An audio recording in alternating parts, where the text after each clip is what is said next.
बिस्मिल्लाहिर्रहमानिर्रहीम। अस्सलाम वालेकुम जी, मेरा नाम है अयाज असलम और आप देख रहे हैं मेरा डिजिटल चैनल। नाज़रीन, आज की वीडियो में हम गुफ्तगू करेंगे मशरिक़ वस्ता की सूरत हाल की। अमेरिका और बरतानिया ने एक और मुस्लिम मुल्क के ऊपर जो है वो हमला कर दिया है। इसके हवाले से आज की वीडियो में हम गुफ्तगू करेंगे। इसके साथ साथ हम गुफ्तगू करेंगे इसराइली वज़ीर आज़म नेतन्याहू के पागलपन के हवाले से, जिन्होंने अपने ही आर्मी चीफ के और दीगर जो सरकारी बड़े ओहदों के अफसरान हैं उनका सच जांचने के लिए उनके टेस्ट करवाने के जो है वो हुक्म दे दिया है। और इसके अलावा हम गुफ्तगू करेंगे कि हमास के पास ऐसे कौन से जदीद हथियार जो हैं वो मौजूद हैं कि जिन हथियारों से वो अभी तक 3 महीने के जायद का वक्त जो है गुजर चुका है और वो इसराइल जैसे एक आलमी ताकत के खिलाफ लड़ रहा है। तो आज की वीडियो में इसी हवाले से हमारी जो है वो गुफ्तगू होगी।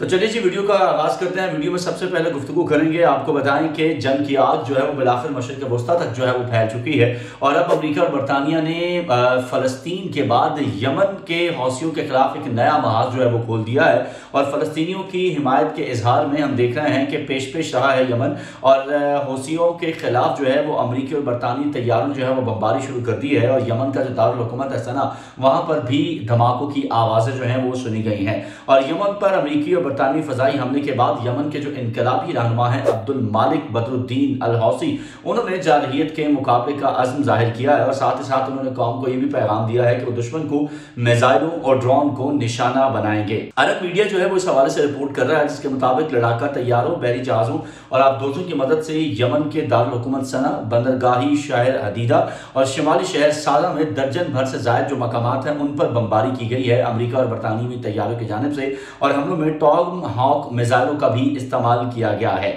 और इन हमलों के बाद जो अमरीकी सदर हैं जो बाइडन, उनका ये कहना है कि ये हमले बहरा अहमर में बैनुल-अक़वामी जहाज़ों पर उन हमलों का जवाब है जिनमें पहली बार एंटी शिप बैलिस्टिक मिसाइल जो हैं वो भी इस्तेमाल किए गए थे। और अपने बयान में जो बरतानवी वज़ीर आज़म हैं ऋषि सुनक, उन्होंने कहा है कि हौसियों को जहाज़ों पर हमलों से कई बार ये खबरदार जो है वो किया गया था और ये सूरत हाल अब मजीद बर्दाश्त जो है वो नहीं की जा सकती है। और साथ ही साथ उन्होंने ये भी कहा है कि इसराइल से ताल्लुक रखने वाले बहरी जहाज़ों को बहरे अहमर, बहरे अरब और बाबुल मंदब से गुजरने से हर सूरत जो है वो रोका जाए। अब इस तमाम तर सूरत हाल के जवाब में अब्दुल मालिक हौसी जो हैं वो ये कहते हैं कि पहले अमरीकी एजेंटों के खिलाफ हजारों यमनी शहरी जो हैं उन्होंने जाने पेश की थी और अब फलस्तीनियों के लिए अमरीका, बरतानिया और इसराइल से हम बराह रास्त निपटने के लिए तैयार हैं। उधर सऊदी अरब की अगर हम बात करें तो सऊदी अरब जो है वो अपने ताल्लुकात जो है इसराइल से बढ़ाने के लिए कोशिशें जो है वो पुरजोर कर रहा है। सऊदी अरब ने यमन पर अमरीकी और बरतानवी हमलों पर रद्द-ए-अमल तो दिया है, साथ ये भी कहा है कि यमन के मुताबिक मकामात पर अमरीका और बरतानिया के फजाई जो हमले हैं उन पर उन्हें गहरी तशवीश है। और यमन में हौसियों पर अमरीकी और बरतानवी हमलों पर कांग्रेस में भी डेमोक्रेटिक अरकान की जानिब से अपने तहफ़्फ़ुज़ात जो हैं उनका इजहार किया गया है। एक तरफ तो सऊदी अरब जो है वो तहफ़्फ़ुज़ात का इजहार कर रहा है मुस्लिम मुल्क के ऊपर अटैक, यमन के ऊपर अटैक के हवाले से, लेकिन दूसरी जानिब हम ये देख रहे हैं कि बरतानिया में जो सऊदी अरब के सफ़ीर हैं शहजादा खालिद बिन बंदर, उन्होंने कहा है कि मुल्क जो है वो गजा के जंग के बाद इसराइल के साथ कायम ताल्लुक जो है उसको करने में दिलचस्पी रखता है, ताहम इस जंग में किसी भी मुमकिना मुआहदे के नतीजे में फलस्तीनी रियासत की तश्कील जो है वो होनी चाहिए है। अभी तक अगर हम इसराइल के क़याम से लेकर अब तक बात करें तो सऊदी अरब क्योंकि मुस्लिम दुनिया को लीड कर रहा है तो अभी तक उसने बाकायदा तौर पर यमन को जो है वो इसराइल को तस्लीम नहीं किया है। लेकिन अब हम देख रहे हैं कि पिछले कुछ अर्से से सऊदी अरब जो है वो इसराइल के साथ अपने जो ताल्लुकात हैं उनको बढ़ाता हुआ नजर आ रहा है, क्योंकि वली अहद शहजादा मोहम्मद बिन सलमान अपने एक इंटरव्यू में ये कह चुके हैं कि मसला फ़लस्तीन इंतहाई अहम है और किसी भी मुआहदे का मकसद जो है वो फ़लस्तीनियों की ज़िंदगी को आसान बनाना है। तब उन्होंने ये ऐलान नहीं किया था कि ये मुआहदा एक आज़ाद फ़लस्तीनी रियासत के क़याम की जानिब पेशकदमी पर मुनहसर होगा। तो इससे आप अंदाज़ा लगा सकते हैं कि मोहम्मद बिन सलमान जो है वो अपनी पॉलिसी जो है वो तब्दील कर रहा है और इसी वजह से वो इसराइल को तस्लीम करने के हवाले से इसराइल के साथ ताल्लुकात बढ़ाना भी चाहते हैं। दूसरी जानिब आज की वीडियो में हम आपको ये भी आगाह करेंगे कि इस वक्त अगर हम बात करें हमास की तो हमास के पास ऐसे कौन से हथियार हैं जो अभी तक हमास जो है 3 महीने से जायद के 7 अक्टूबर के बाद से लेके अभी तक, अगर हम बात करें जनवरी में हम मौजूद हैं, कि अभी तक वो इसराइली फोर्सेस का मुकाबला कर रहा है। न सिर्फ मुकाबला कर रहा है बल्कि रोजाना की बुनियाद पर इसराइल को जो है वो नुकसान पहुंचाया जा रहा है। तो हम आपको आगाह करें कि इसराइल के खिलाफ जो हथियार इस्तेमाल किए जा रहे हैं उनमें इसराइल की ज़मीनी कार्रवाई के आगाज से यासीन 105 MM नामी एक टैंक शेकन मिसाइल जो है वो शामिल है। उसकी कई वीडियोस जो हैं वो हमास की जानिब से जारी भी की गई हैं, जो अल-कसाम ब्रिगेड की जानिब से, जिसमें ये देखा गया है कि उसने गजा में इसराइली मरकाबा हमलावर टैंकों को निशाना बनाया है। अच्छा, अगर हम इस मिसाइल की बात करते हैं तो ये मिसाइल जो है वो शेख अहमद यासीन का इसको नाम दिया गया है, जो कि हमास की तहरीक के बानी थे और उन्हीं के नाम पर इस मिसाइल को जो है वो बनाया गया है। और इसे रूसी साख्ता rocket propel grenade RPG launcher की मदद से जो है वो फायर किया जाता है। अच्छा, इसके साथ साथ एक और हथियार है अल आसिफ आबी गोला इसको कहा जाता है। ये अक्टूबर के अवाखिर में हमास ने एक वीडियो रिलीज की थी जिसमें इस नए हथियार को जो है वो इस्तेमाल किया गया था और माहिरीन का ये कहना है कि ये हथियार बगैर अमले के या रिमोटली ऑपरेटेड ज़ेर-ए-आब व्हीकल है जिसे ज़ेर-ए-आब ऑपरेशन के लिए डिजाइन किया जाता है। फिर एक और हथियार जो कि इस वक्त इस्तेमाल कर रहा है हमास, वो है शिमाली कोरिया का F7 RPG।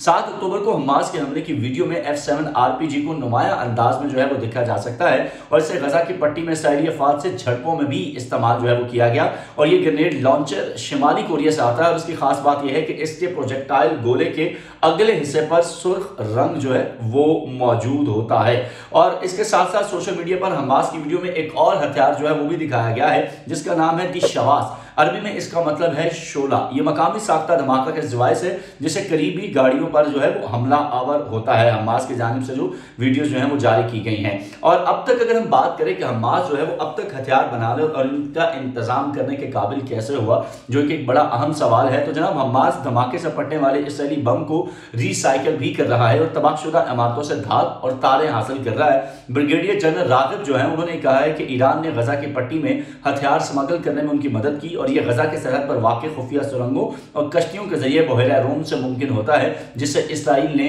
ब्लॉक कर रखा है। उधर ईरानी पासदारान इनकलाब के साबिक जर्नैल इज्जतुल्लाह ज़रगावी जो है, जो अब ईरान में सयाहत के वजीर भी हैं, उन्होंने नवंबर 2023 के दौरान सरकारी टीवी को अपने इंटरव्यू में कहा था कि सुरंगों के जरिए गजा में फलस्तीनी अस्करी गिरोहों को ईरानी मिसाइल सप्लाई करने में अपना किरदार जो है वो भी उन्होंने तस्लीम किया था। और एक और चीज जिस पर आज की वीडियो में हमने गुफ्तगू करनी है वो ये है कि इसराइली वजीर आज़म नेतन्याहू जो है वो उनका कोई मेंटल लेवल थोड़ा सा हमें खिसका हुआ नजर आ रहा है और उसकी वजह यह है कि इसराइली वजीर आज़म जो है उन्होंने काबीना इजलास की जो खुफिया मालूमात हैं वो लीक हुई हैं और जिससे वो परेशान हुए हैं और अपने ही मुल्क के आर्मी चीफ समेत सिक्योरिटी अरकान के पॉलीग्राफ टेस्ट या झूठ पकड़ने के टेस्ट कराने की जो है वो हिदायत उनकी जानिब से जारी की गई है। बरतानवी ब्रॉडशीट अखबार है डेली टेलीग्राफ, उसकी रिपोर्ट के मुताबिक इसराइली वज़ीर आज़म नेतन्याहू जो है उन्होंने अपने वज़रा का सच जानने के लिए अजीबोगरीब तरीके जो है वो अपनाना शुरू कर दिए हैं और वो चाहते हैं कि उनके वज़रा आला सतह के इजलास में पॉलीग्राफ टेस्ट करवाएं। और इस रिपोर्ट में इसराइल के मकामी चैनल का हवाला भी दिया गया है जिसमें बताया गया है कि नेतन्याहू ने कुछ रोज कबल होने वाली काबीना में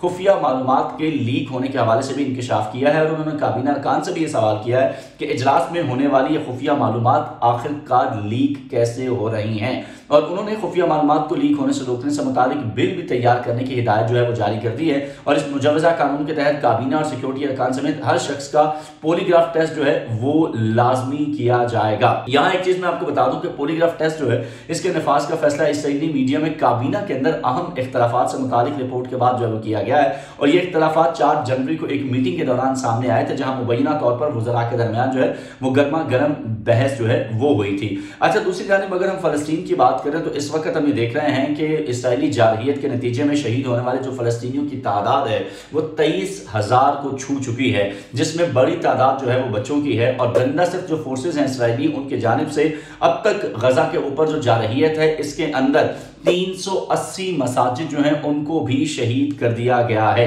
और सिर्फ यही नहीं बल्कि बड़े पैमाने पर हम देख रहे हैं कि गजा का इंफ्रास्ट्रक्चर जो है वो इसराइली फोर्सेस ने तबाह करके रख दिया है और खास तौर पर ऐसे इलाके जहां पर हम अगर सूरत हाल की बात करें